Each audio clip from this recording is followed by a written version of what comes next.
प्यारे बच्चों नमस्कार। आज हम आपको निबंध के बारे में बताएंगे। निबंध यानी प्रस्ताव। प्रस्ताव आप शुरू से पढ़ते आ रहे हैं, लिखते भी हैं कि अपने विचारों को शब्दों का रूप देकर उसको क्रमबद्ध लिखना, अर्थात अपने भावों को क्रमबद्ध लिखना, सुंदर तरीके से लिखना निबंध कहलाता है। इसको आप मुहावरों के माध्यम से भी लिख सकते हैं, उदाहरण देकर भी लिख सकते हैं, या कोई अन्य तरीका जैसे अपने भावों को भी उसमें प्रकट कर सकते हैं। बेटा, जो निबंध जो होता है वो कई तरह के होते हैं। विचारात्मक निबंध भी होते हैं, भावात्मक निबंध भी होते हैं, वर्णनात्मक निबंध भी होते हैं, विवरणात्मक निबंध भी होते हैं। सबसे पहला है विचारात्मक निबंध। विचारात्मक निबंध कौन से होते हैं? जिसमें हम साहित्य, धर्म, राजनीति इत्यादि के बारे में, समाज के बारे में, किसी की भी चीज़ के बारे में हम अपने विचार रखते हैं और उन विचारों को हम शब्दों का रूप दे देते हैं, और वही शब्दों का रूप हमारा निबंध कहलाता है।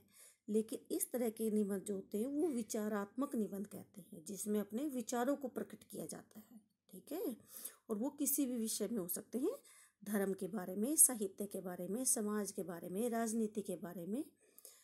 तो ऐसे विषयों के ऊपर अपने विचारों को लिखना विचारात्मक निबंध कहलाता है। दूसरा है भावात्मक निबंध। भावात्मक निबंध होते हैं, ये व्यक्तिगत भी हो सकते हैं और सामाजिक भी हो सकते हैं। व्यक्तिगत अनुभव जो आपके अपने पर्सनल एक्सपीरियंस जो होते हैं, या समाज में रहते हुए जो हम अनुभव करते हैं, उन चीज़ों को रोचक तरीके से लिखना, भावपूर्ण तरीके से लिखना भावात्मक निबंध कहलाते हैं। कहने का क्या तात्पर्य है कि यदि हमने कोई चीज़ महसूस की, यदि हम कहीं घूमने गए हैं और हमने वहाँ क्या महसूस किया, ठीक है, समाज में रहते हुए हम क्या महसूस करते हैं। जैसे अब आपके लॉकडाउन है, लॉकडाउन में आप क्या एक्सपीरियंस है, आपका क्या भाव उत्पन्न होते हैं, आप उसके बारे में क्या सोचते हैं, क्या विचार करते हैं, उनको शब्दों में लिखोगे तो वो होंगे आपके भावात्मक निबंध। समझ में आ गई? कुछ ऐसे निबंध भी होते हैं जिन्हें हम वर्णनात्मक निबंध भी कहते हैं। वर्णनात्मक निबंध किसी चीज़ के बारे में उसका वर्णन करना है। वो कोई मेला भी हो सकता है, कोई घटना भी हो सकती है, प्राकृतिक दृश्य भी हो सकता है। अब इसमें भी आप, लॉकडाउन है, लॉकडाउन में आपने क्या महसूस किया। अगर आप जैसे बाहर, वैसे तो जाना नहीं होता, लेकिन फिर भी आप जैसे बाई चांस बाहर जाते हैं तो आपने क्या महसूस किया, क्या चीज़ें अपने आसपास देखते हो, इस समय आप क्या अनुभव करते हो, उसका वर्णन लिख सकते हो। आप कहीं घूमने गए हो, सपोज आप स्कूल के किसी टूर पर जाते हो, तो आपने वहाँ क्या फील किया, आपने क्या क्या देखा, कैसे आपने उस पूरे भ्रमण को अनुभव किया, उसका वर्णन जो लिखोगे वो वर्णनात्मक निबंध के माध्यम से लिखा जाएगा। फिर है विवरणात्मक। किसी चीज़ का विस्तार पूर्वक विवरण करना। आप किसी ऐतिहासिक स्थल पर जाते हैं या कोई काल्पनिक घटना है, उसके बारे में आप अपने विचार लिखते हो, तो वो विवरणात्मक निबंध के माध्यम से लिखे जाते हैं। होते तो ये एक ही तरह के हैं, लेकिन इनकी अलग अलग कैटेगरी बना रखी है, अलग अलग प्रकार बना रखे हैं। समझ में आ गई? तो आपको हमने विचारात्मक, भावात्मक, वर्णनात्मक और विवरणात्मक निबंध के बारे में बताया।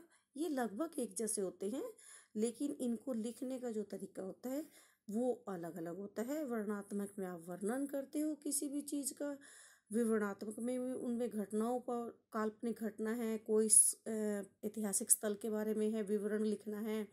जैसे आप अपने महेंद्रगढ़ के किले के बारे में लिख सकते हो, तो उसका विस्तारपूर्वक वर्णन करोगे तो विवरणात्मक निबंध कहलाएगा। समझ में आ गई? और इसको लिखने के लिए सबसे पहले हम प्रस्तावना लिखते हैं, फिर उस विषय के बारे में भी लिखते हैं, और फिर उसका निष्कर्ष लिखते हैं, उपसंहार। उपसंहार में जैसे कि आपने जिस विषय को लिया है उसका निष्कर्ष आपने क्या निकाला। यदि किसी समस्या को आपने लिया है तो उस समस्या का समाधान आप किस तरीके से करते हो, वो 1 या 2 पंक्ति में आपको लिखना होता है। समझ में आ गई? इस निबंध को लिखने के लिए हमें काफ़ी चीज़ों का ध्यान रखना पड़ता है। एक तो जब हम किसी निबंध के बारे में लिखते हैं तो हम उस निबंध के बारे में पूरी जानकारी होनी चाहिए हमें। क्रमबद्ध लिखना चाहिए, उसको सुंदर तरीके से लिखें ताकि पढ़ने वाले को, सुनने वाले को भी अच्छा लगे। उसके लिए आप मुहावरों का प्रयोग कर सकते हो, उदाहरण लिख सकते हो, या कोई अन्य माध्यम भी अपना सकते हो, जैसे जिसको आप पढ़ने वाले को रोचक तरीके से अच्छा लगे, उसको रोचक लगे। और भाषा हमेशा सरल होनी चाहिए या फिर बिल्कुल गंभीर, जैसे वो विषय के अनुसार। यदि आप किसी समस्या को लेकर लिख रहे हैं प्रस्ताव, तो वो आपकी भाषा गंभीर होगी, उसमें कोई मजाक नहीं चलेगा, या आप उसमें कोई मजाक की बातें नहीं लिख सकते हो। यदि आप भ्रमण लिख रहे हो, भ्रमण में आपने जो मस्ती की, जो मौज मस्ती की, वो आप अपने तरीके से उसको लिख सकते हो।